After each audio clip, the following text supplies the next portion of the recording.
नमस्कार।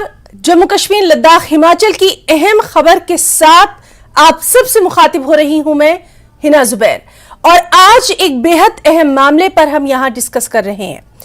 जी हां, आर्थिक तंगी से जूझ रहे पाक को अब शांति की याद आई है। एक विदेशी चैनल को दिए गए इंटरव्यू में पाकिस्तान के पीएम शहबाज शरीफ ने कहा कि वो भारत के साथ शांति से रहना चाहते हैं। शहबाज शरीफ ने कहा कि भारत के साथ पाकिस्तान 3 जंग लड़ चुका है और पाकिस्तान अपना सबक सीख चुका है। इन जंगों ने गरीबी, बेरोजगारी और अभाव के सिवा कुछ नहीं दिया है। पाकिस्तान के पीएम शहबाज शरीफ ने भारत के पीएम नरेंद्र मोदी से फिर बातचीत की पेशकश की है ताकि ईमानदारी से गंभीर बातचीत करें और महत्वपूर्ण समस्याओं को हल कर सकें। Let's be very blunt. Even if we are not we are not neighbors by choice, but we are there forever, and it is up to us to live peacefully and progress, or quarrel with each other and waste time and resources. That's up to us. Pakistan has learned its lesson. We had 3 wars with India, 3. And the consequence of those wars, as a result, it only brought more miseries, to the unemployment, 2 nations, poverty, and millions were demoted from their level of satisfaction to a low level of satisfaction. We have learnt our lesson, and we want to live in peace with India, provided we are able to resolve our genuine problems. Yes. Now this is very important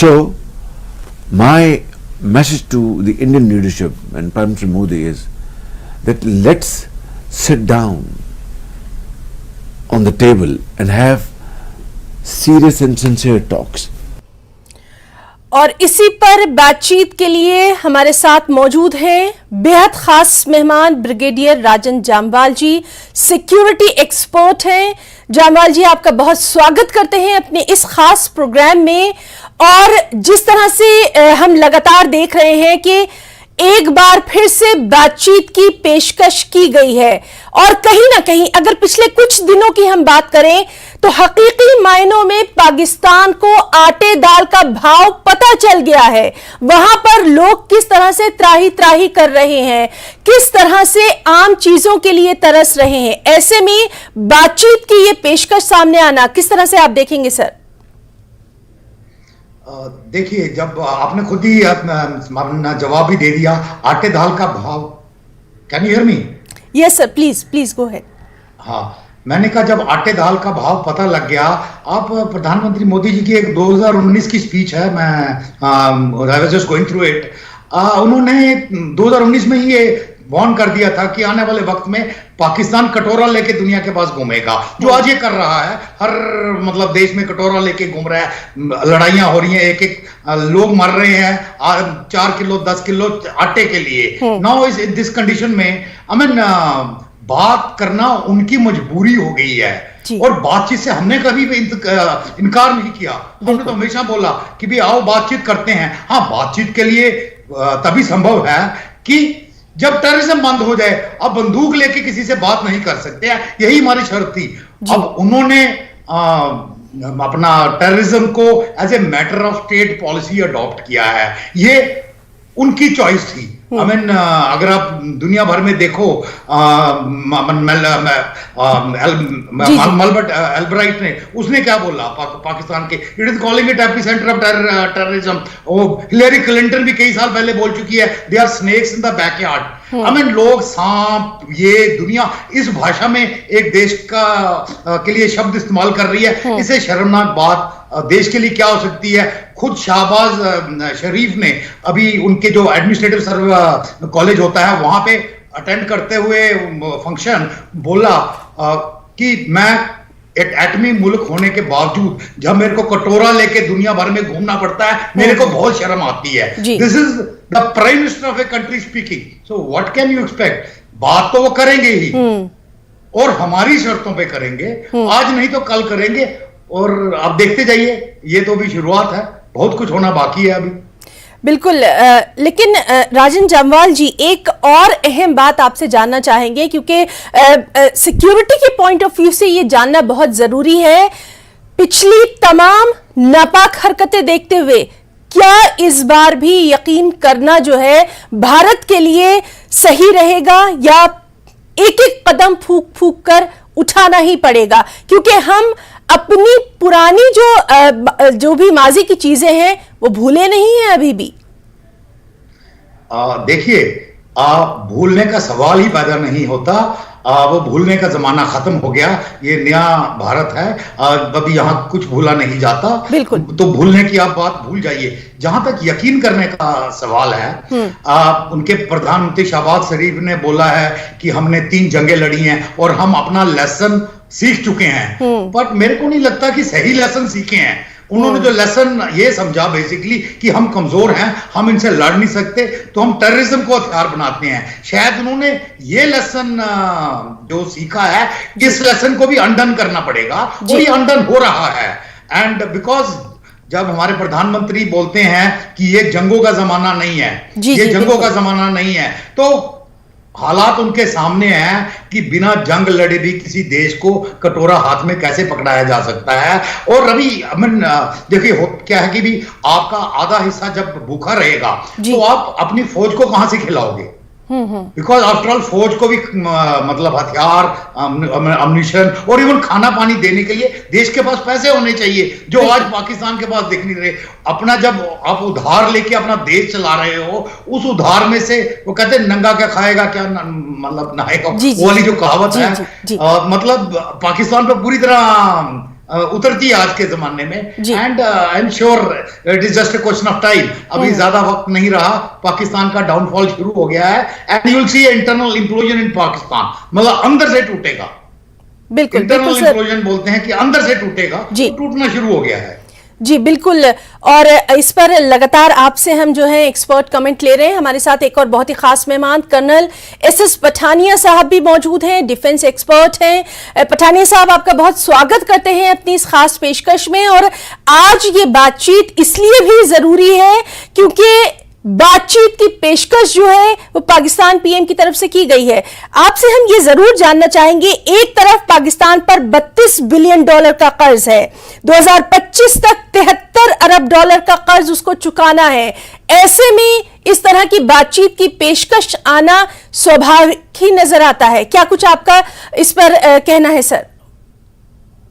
सही कह रही है, पाकिस्तान के पास इस समय और कोई option नहीं है। अगर आप उनकी पूरी हालात देखेंगे तो economically they are about to get into a disasters mode. जहां तक उनकी पॉलिटिकल प्रॉब्लम चल रही है इमरान खान की पार्टी के साथ, that is another factor. China के साथ उनका जो सी पैक के ऊपर प्रॉब्लम चल रही है वो भी another angle is to it. उसके बाद आप देखिए इनकी जो तहरीक तालिबान पाकिस्तान है, टीटीबी के जो अटैक लगातार उनके ऊपर बढ़ते जा रहे हैं उनकी सिक्योरिटी फोर्सेस के ऊपर, और उसको वो कंट्रोल नहीं कर पा रहे हैं। तालिबान के साथ इनके रिलेशन भी जो है वो बिगड़ते जा रहे हैं। और अभी इसी चैप्टर के अंदर आपने देखा होगा कि अब्दुल रहमान मक्की को जो ग्लोबल टेररिस्ट इन्होंने डिक्लेयर कर दिया है और चाइना ने उसके अंदर कोई दखल नहीं दिया है जी। तो ये सारे इंडिकेशन इस बात के हैं कि शहबाज शरीफ जो हैं वो चाहते हैं कि अपनी कुर्सी को बचाए रखने के लिए वो कोई ऐसी ऑफर करें जिसमें वो अपनी जनता का थोड़ा ध्यान बटा पाए। और उसके बाद क्योंकि मेरे को नहीं लगता कि वो परमानेंटली या अनदर 3-4 इयर्स इसमें रहेंगे, वो जाने वाले मोड में लग रहे हैं जी। उसके बाद अभी जहां तक हमारा सवाल है, हमारे प्राइम मिनिस्टर मोदी जी ने बड़ा क्लियर स्टांस रखा हुआ है कि टेररिज्म और टॉक्स जो हैं वो इकट्ठे नहीं जा सकते हैं। एग्जैक्टली पाकिस्तान को यह भी लगता है कि इकोनॉमिकली जिस तरीके से इंडिया ग्रो कर रहा है और जो दुनिया की जो बड़ी 2 सुपर पावर हैं रशिया और यूएसए, वो उसको कहीं ना कहीं अपने अलग अलग इंटरेस्ट होने के बावजूद भी वो मोदी जी के पीछे पड़े हुए हैं, इंडिया के पीछे पड़े हुए, और इंडिया के साथ अपने जो रिलेशंस है उनको मजबूत करना चाहते हैं। तो कहीं ना कहीं ये शहबाज शरीफ को पूरी जो पिक्चर है वो क्लियर हो रही है।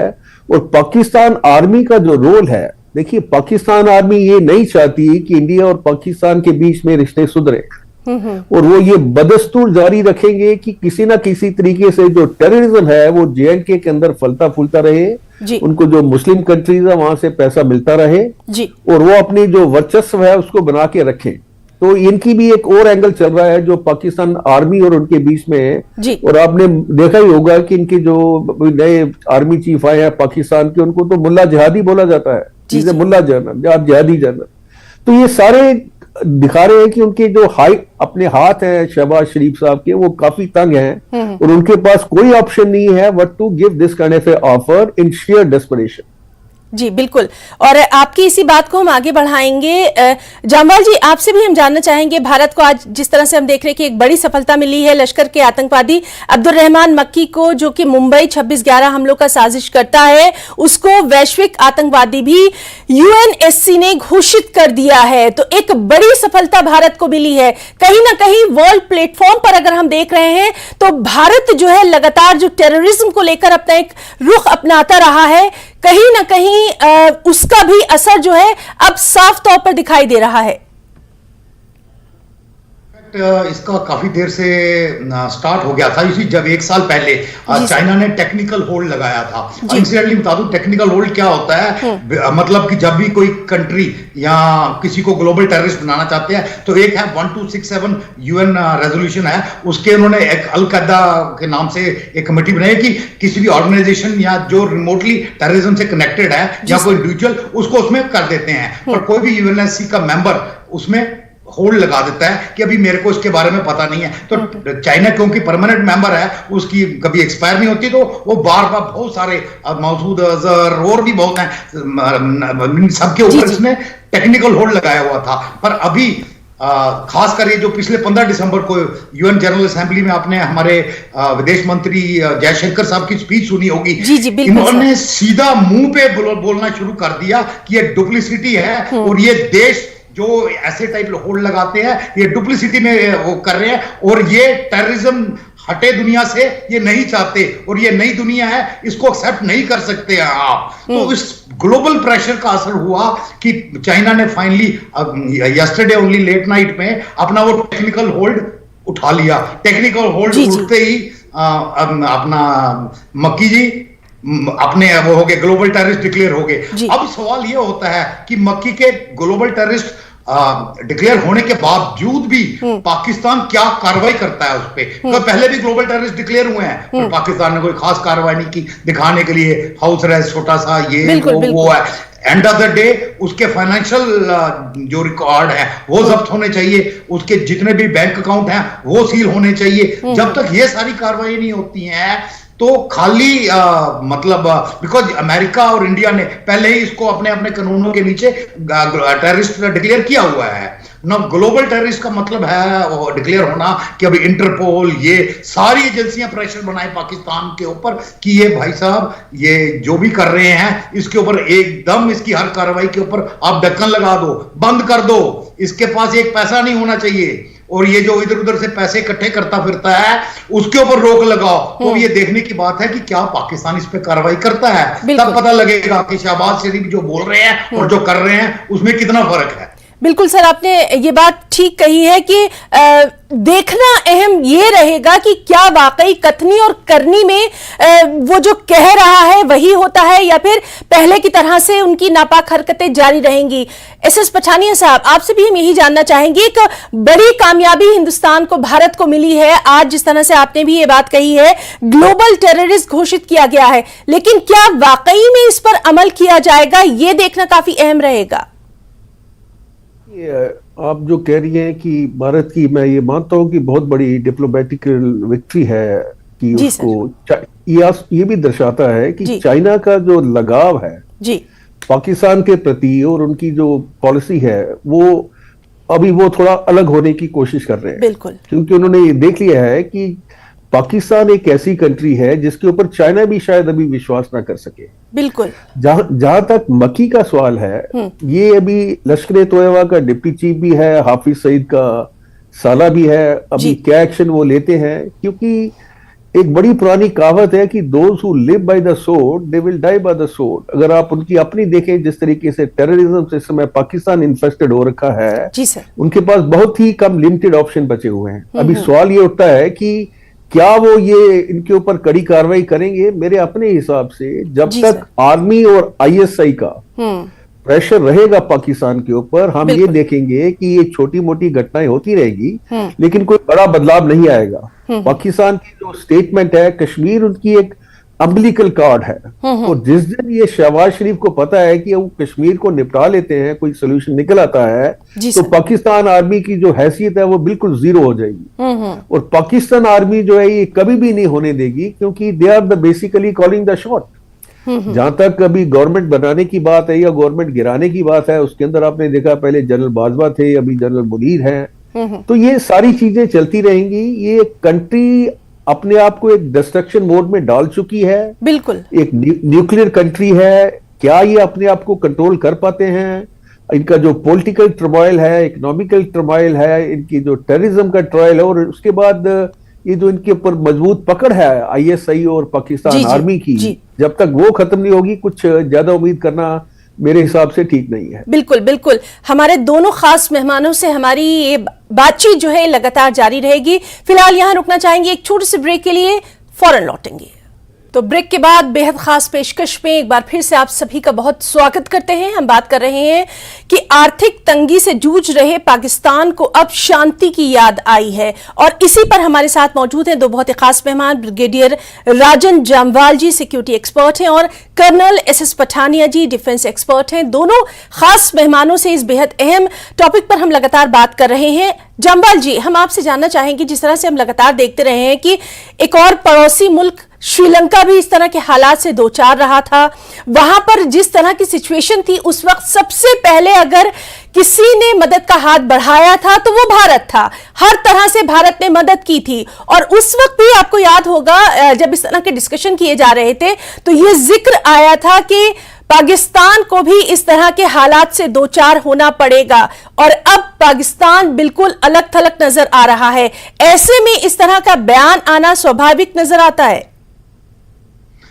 बिल्कुल, अगर आपने ये श्रीलंका और पाकिस्तान का जो कंपैरिजन किया है, ठीक है, सबको पता है कि भी दोनों ही चाइना के डेट ट्रैप में आगे, उसका प्लस उनकी जो इंटरनल गवर्नेंस थी वो पूरी तरह फेल होगी। सो दैट इज वाई दोनों बुरी हालत में हैं।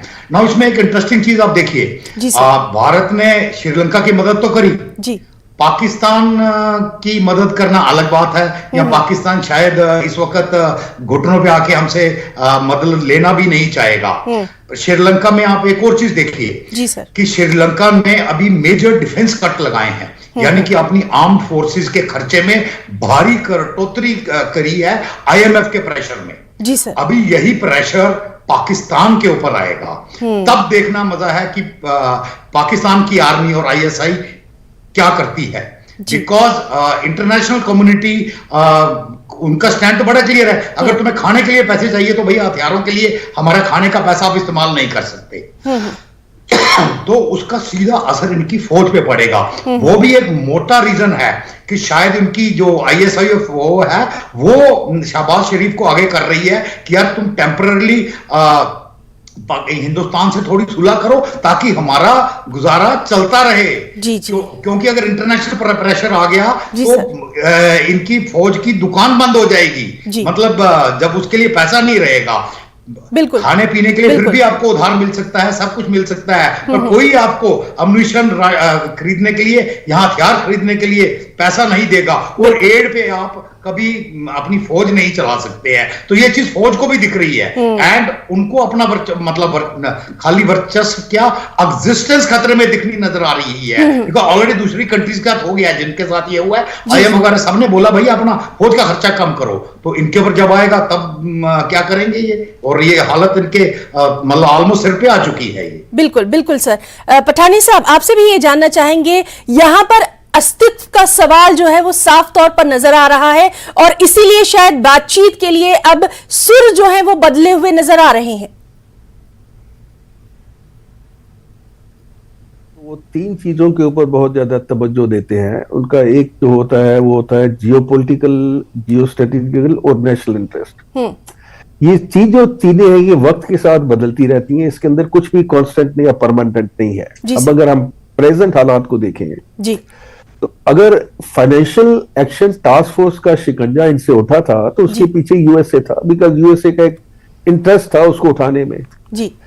अभी रशिया के साथ इनकी हम रिलेशनशिप देखें, जब आपने देखा होगा कि यूक्रेन में वॉर हुआ था तो इमरान खान जी रशिया जाके बैठ गए थे पुतिन के साथ। जी जी जी जी। वो इक्वेशन अभी बदल रही है, रशिया से इनको कोई भाव नहीं मिल रहा है।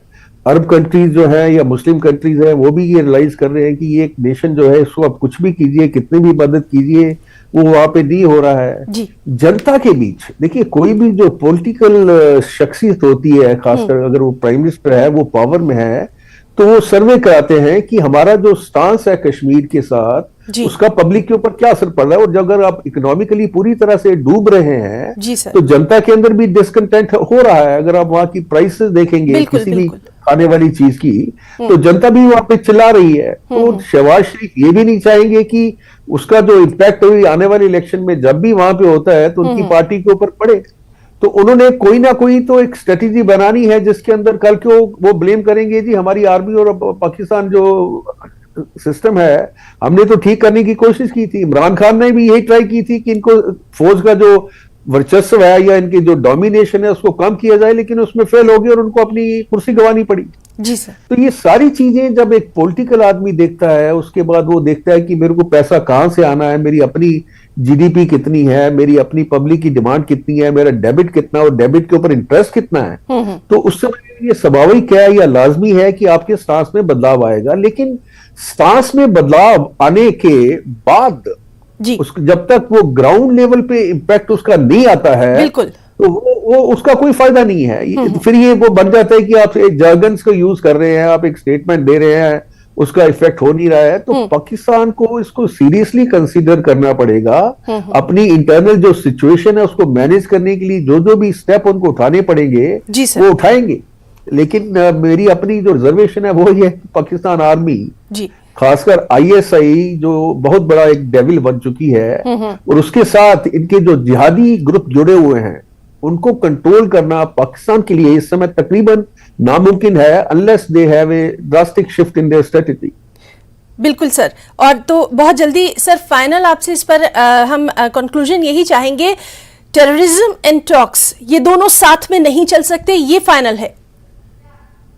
देखिए prime minister Modi is very clear and ये सही बात भी है कि टेररिज्म और टॉक के बीच में कोई भी बात जो है वो नहीं होनी चाहिए।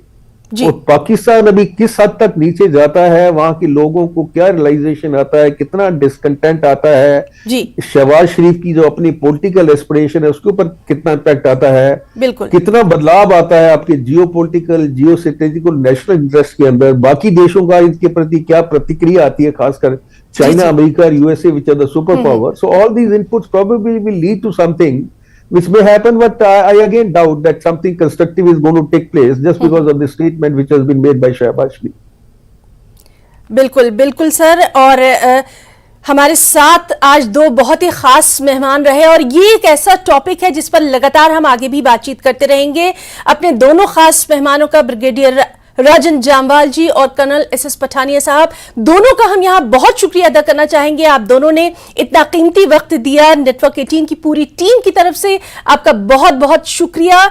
और खबरों का सिलसिला जो है वो लगातार जारी रहेगा। इस खुसूसी पेशकश पे फिलहाल इतना ही। नमस्कार।